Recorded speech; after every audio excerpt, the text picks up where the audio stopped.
എന്താണ് സാഹിത്യം? എങ്ങനെയാണ് സാഹിത്യരചനകളെയും സാഹിത്യേതര രചനകളെയും തമ്മിൽ വേർതിരിക്കുന്നത്? ആരാണ് മികച്ച സാഹിത്യ രചനകളെ തിരഞ്ഞെടുക്കുന്നത്? ഇങ്ങനെ സാഹിത്യ വിദ്യാർത്ഥികൾക്കും സാമാന്യ വായനക്കാർക്കും ഒരുപോലെ താല്പര്യമുള്ള അസ്വാധ്യകരമായ വിഷയവുമായിട്ടാണ് ഇന്ന് ലിറ്ററേച്ചർ.com നിങ്ങളുടെ മുന്നിലെത്തുന്നത്. എല്ലാവർക്കും സ്വാഗതം ലിറ്ററേച്ചർ.comന്റെ പുതിയ ഒരു വീഡിയോ സെഷനിലേക്ക്. എന്താണ് സാഹിത്യം എന്ന ഒരു ചോദ്യം സാഹിത്യ വിദ്യാർത്ഥികൾക്ക് എല്ലാ കാലത്തും മറുപടി നൽകാൻ പ്രയാസമുള്ള ഒരു ചോദ്യമാണ്. എന്താണ് സാഹിത്യം എന്ന ചോദ്യത്തിന് പല മറുപടികൾ നൽകപ്പെടാറുണ്ട്. ചിലർ പറയും ഫിക്ഷണൽ അക്കൗണ്ട് ആകുന്നു, ഭാവനയിൽ നിന്ന് മാത്രം എടുത്തെഴുതുന്ന എന്തിനേയും സാഹിത്യം എന്ന് വിളിക്കാവുന്നതാണ്. പക്ഷെ ആ മറുപടി പൂർണ്ണമല്ല. കാരണം ഓട്ടോബയോഗ്രഫിക്കൽ ആത്മകഥാരചനകളും ആത്മകഥാംശമുള്ള ഓർമ്മക്കുറിപ്പുകളും എല്ലാം അത് ഭാവനയിൽ നിന്ന് മാത്രം സൃഷ്ടിച്ചതല്ല, റിയാലിറ്റിയുമായി ബന്ധപ്പെട്ടതാണ്. അപ്പോൾ ആ ഉത്തരം പൂർണ്ണമല്ല. എന്താണ് സാഹിത്യം എന്നതിന് ലഭിക്കുന്ന മറ്റു പല ഉത്തരങ്ങളും പല വിധേന കൃത്യമല്ലാതായിത്തീരുന്നു. മറ്റൊരു പൊതുവായ ഉത്തരം നെറേഷൻ ഓഫ് ഈവൻസ് ആകുന്നു സാഹിത്യം എന്നാണ്. സംഭവങ്ങളുടെ കഥ പറച്ചിലാകുന്നു. പക്ഷേ നമ്മളൊരു പത്രവാർത്ത അല്ലെങ്കിൽ ഒരു ഹിസ്റ്ററിക് അക്കൗണ്ട്, ചരിത്രരേഖ, ഹിസ്റ്ററിക്കൽ അക്കൗണ്ട്, ഇതെല്ലാം നെറേഷൻ ഓഫ് ഈവൻസ് തന്നെയാണ്. അപ്പോൾ ഹിസ്റ്ററിക്കൽ അക്കൗണ്ടോ പത്രവാർത്തയോ ജേർണലിസ്റ്റിക് റിപ്പോർട്ടുകളോ ഉൾപ്പെടാത്ത സാഹിത്യം എങ്ങനെയാണ് നെറേഷൻ ഓഫ് ഈവൻസ് ആവുക? ഇങ്ങനെ പൊതുവായി സാഹിത്യം എന്തൊരു നൽകപ്പെടുന്ന എന്ന ചോദ്യത്തിന് നൽകപ്പെടുന്ന ഉത്തരങ്ങൾ പലതും കൃത്യമല്ലാതെ പൂർണ്ണാർത്ഥത്തിൽ ശരിയല്ലാത്ത ഉത്തരങ്ങളാണ്. പിന്നെ ആരാണ് സാഹിത്യം എന്ത് എന്ന് തീരുമാനിക്കുന്നത്? എങ്ങനെയാണ് സാഹിത്യത്തെ സാഹിത്യമെന്നും സാഹിത്യമല്ലാത്തതിനെ സാഹിത്യേതര രചനകളെന്നും വേർതിരിക്കുന്നത്? അപ്പോൾ കാലാകാലങ്ങളിൽ എന്താണ് സാഹിത്യം എന്ന നിർവചനത്തിന് നൽകപ്പെടുന്ന ഒരു ഉത്തരം ഓരോ കാലഘട്ടത്തിലും അവതരിപ്പിക്കപ്പെടുന്ന ചില ആശയങ്ങൾ, ചില നിയമങ്ങൾ, സാമാന്യ വായനക്കാരുടെ, അതുപോലെ പഠിതാക്കളുടെ, അധ്യാപകരുടെ, നിരൂപകരുടെ, ഇവരുടെ എല്ലാം ധാരണകൾക്കനുസരിച്ച് അവർ സൃഷ്ടിക്കുന്ന ചില നിയമവ്യവസ്ഥകൾ, അതിനനുയോജ്യമായി നിൽക്കുന്ന രചനകളെ സാഹിത്യം എന്ന് വിളിക്കുകയും അതിനോട് യോജിക്കാതെ വരുന്ന രചനകളെ സാഹിത്യം എന്ന ഫ്രെയിമിൽ നിന്ന് പുറത്തു നിർത്തുകയും ചെയ്യുന്നു. ഇങ്ങനെ ചില നിയമങ്ങൾ സൃഷ്ടിക്കുകയും ആ നിയമങ്ങൾക്കനുസരിച്ച് സാഹിത്യം ഏതല്ല എന്ന് വേർതിരിക്കുകയും ചെയ്യുന്ന ഒരു സാമൂഹിക പ്രക്രിയ, ഇതിനെ കാനൺ ഫോർമേഷൻ എന്നാണ് സാഹിത്യ പഠനങ്ങളിൽ പൊതുവെ പറയപ്പെടുന്നത്. കാനൺ ഫോർമേഷനിലൂടെയാണ് സാഹിത്യം ഏതല്ല എന്ന് തീരുമാനിക്കപ്പെടുന്നത് എന്ന് ചുരുക്കം. ലിറ്റററി കാനൺ അകത്തു നിൽക്കുന്ന ഒരു രചയിതാവ് രചിക്കുന്ന രചന മികച്ചതായി വളരെ പെട്ടെന്ന് അംഗീകരിക്കപ്പെടുകയും അതിന് പുറത്തു നിൽക്കുന്നവരുടെ രചനകൾ പലതരത്തിൽ അകത്തു കടക്കാൻ പ്രയാസപ്പെടുകയും ചെയ്യുന്നു. ഈ രൂപീകരണത്തെയാണ്, ഫ്രെയിം നിർമ്മിക്കുന്ന ഈ സാമൂഹിക പ്രക്രിയയാണ് കാനൺ ഫോർമേഷൻ എന്നതുകൊണ്ട് സാഹിത്യ പഠനം ഉദ്ദേശിക്കുന്നത്. ഈ കാനൺ ഫോർമേഷൻ എങ്ങനെ നടക്കുന്നു എന്നത് ഓരോ കാലത്തും വ്യത്യസ്തമായ രീതിയിലാണ്. അഥവാ ഇന്ന് നമ്മൾ കവിത എന്ന് വിളിക്കുന്ന ചില ആശയങ്ങൾ, ചില രൂപങ്ങൾ കുറച്ച് കാലങ്ങൾക്ക് മുമ്പ് കേവലം കൊച്ചു വർത്തമാനങ്ങൾ മാത്രമായിരുന്നു. അപ്പോൾ എന്താണ് കവിത എന്ന വായനക്കാരൻ്റെ ധാരണയിൽ, വിദ്യാർത്ഥിയുടെ ധാരണയിൽ, അധ്യാപകരുടെയും നിരൂപകരുടെയും ധാരണയിൽ കാലത്തിനനുസരിച്ച മാറ്റം വന്നിരിക്കുന്നു എന്നാണ് അർത്ഥം. ഈ മാറ്റങ്ങളെ കൂടി ഉൾക്കൊള്ളാൻ കഴിവുള്ള ചില നിയമങ്ങളെയാണ് കാനൺ ഫോർമേഷൻ അടിസ്ഥാനപ്പെടുത്തുന്നത്.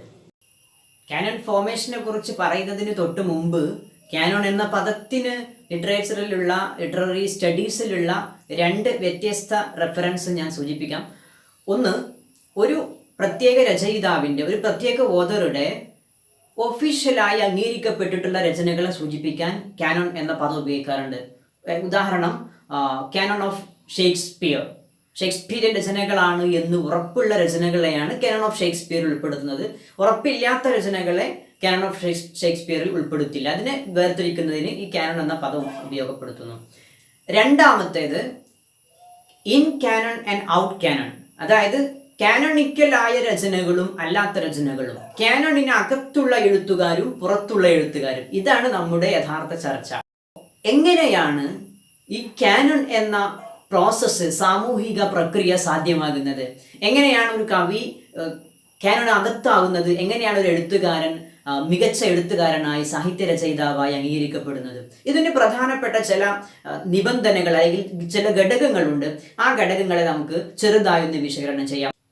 ഒന്ന്, concurrence of critics and scholars. സാഹിത്യ നിരൂപകരുടെയും പണ്ഡിതരുടെയും അധ്യാപകരുടെയും വിദ്യാർത്ഥികളുടെയും അതുപോലുള്ള അക്കാഡമിഷ്യൻസിൻ്റെയും ശ്രദ്ധയിൽ പെടുക എന്നതാണ് ഒന്നാമത്തെ ക്വാളിറ്റി ആയിട്ട് നമ്മൾ എണ്ണാറുള്ളത്. മികച്ച ഒരു രചന ഇവരുടെ അഭിപ്രായത്തിൽ മികച്ചതാണെങ്കിൽ അത് ഇൻ കാനണായിട്ട് മാറാനുള്ള സാധ്യതകൾ വളരെ കൂടുതലാണ്. നിരൂപകർ ഒരു പുതിയ കവിതയെ പുതിയ കാവ്യരീതിയുടെ ശൈലികൾക്ക് അനുയോജ്യമായതായി അംഗീകരിക്കുകയാണെങ്കിൽ ആ കവിയും ആ കവിതയും ഇൻ കാനൺ ആവാനുള്ള സാധ്യതകൾ വളരെ കൂടുതലാണ്.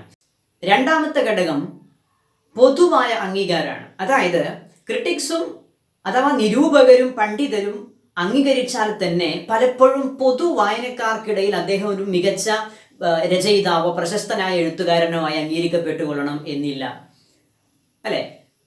കാലങ്ങൾക്ക് ശേഷം മാത്രമാണ് ഒരു രചയിതാവ് ഒരുപക്ഷെ ഇൻ കാനൺ ആവാനുള്ള സാധ്യതയുള്ളൂ. അദ്ദേഹത്തിന്റെ രചനകൾ, മികച്ച രചനകൾ, ക്രിട്ടിക്സും സ്കോളേഴ്സും അംഗീകരിച്ച മികച്ച രചനകൾ നേരത്തെ പുറത്തു വന്നിട്ടുണ്ടെങ്കിൽ പോലും.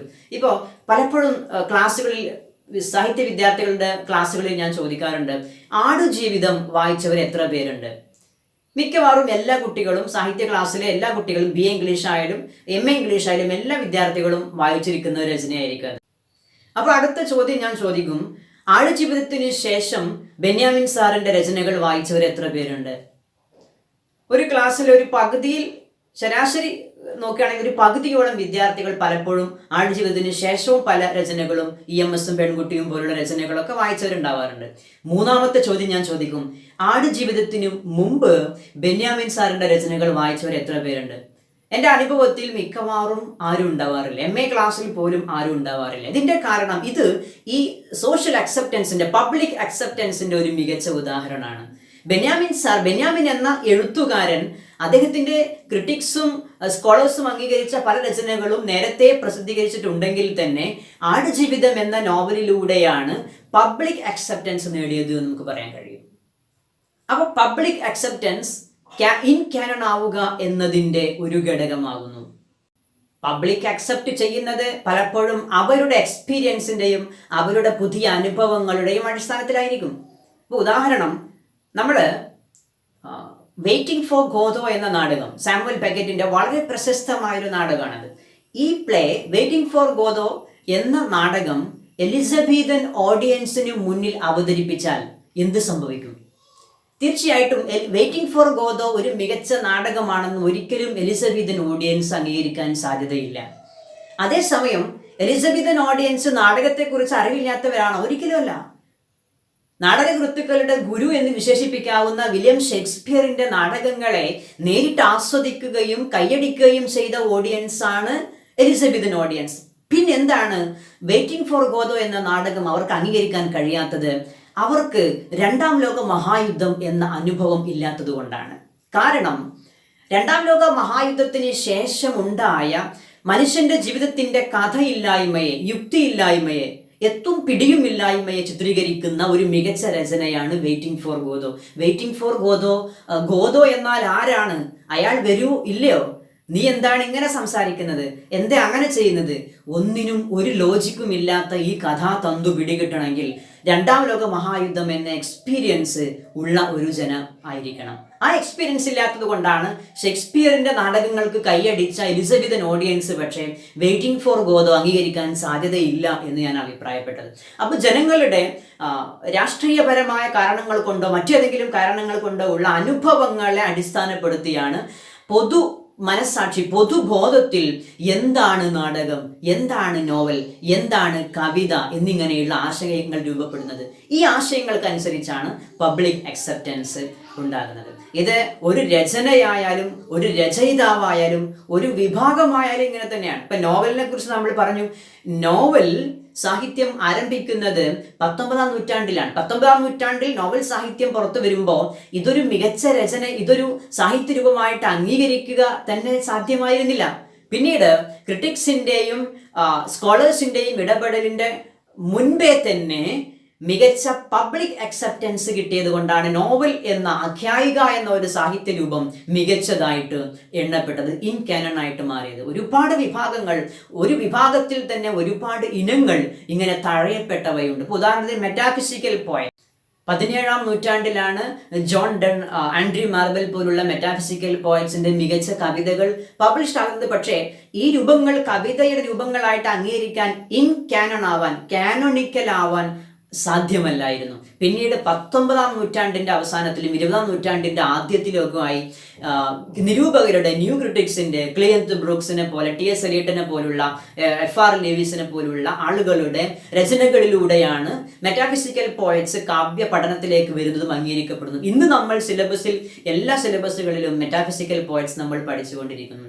ഇത് ഈ സോഷ്യൽ അക്സെപ്റ്റൻസിന്റെയും ക്രിട്ടിക്സിന്റെയും സ്കോളേഴ്സിന്റെയും ഇടപെടലുകളിലൂടെ അവരുടെ ഡിസ്കോഴ്സിലെ ഒരു ചർച്ചാ വിഷയമായിട്ട് കടന്നു വരുന്നതിലൂടെ മാത്രം കാനോണിക്കലായി മാറുന്നതിന്റെ മികച്ച ഉദാഹരണങ്ങളാണ്. മറ്റൊന്നാണ് നിലനിൽക്കുന്ന വിദ്യാഭ്യാസ സമ്പ്രദായത്തിന്റെ ഭാഗമാവാൻ കഴിയുക. ഒരു രചനയ്ക്കോ ഒരു രചയിതാവിനോ സ്കൂൾ സിലബസ്, അതുപോലെ യൂണിവേഴ്സിറ്റി സിലബസ് പോലുള്ള അംഗീകരിക്കപ്പെട്ട വിദ്യാഭ്യാസ സമ്പ്രദായത്തിന്റെ ഭാഗമാവാൻ കഴിയുകയാണെങ്കിൽ അത് ആ രചയിതാവ്, ആ രചന കാനോണിക്കലാകുന്നതിൻ്റെ അടയാളാണ്.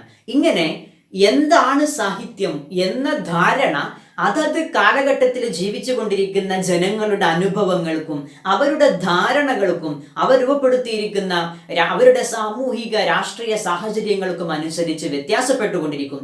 ഈ വ്യത്യാസപ്പെട്ടുകൊണ്ടിരിക്കുന്ന നിയമസംഹിതയുടെ അടിസ്ഥാനത്തിലാണ് ഓരോ കാലഘട്ടത്തിലെയും ലിറ്റററി കാനൺ പ്രവർത്തിക്കുന്നത്.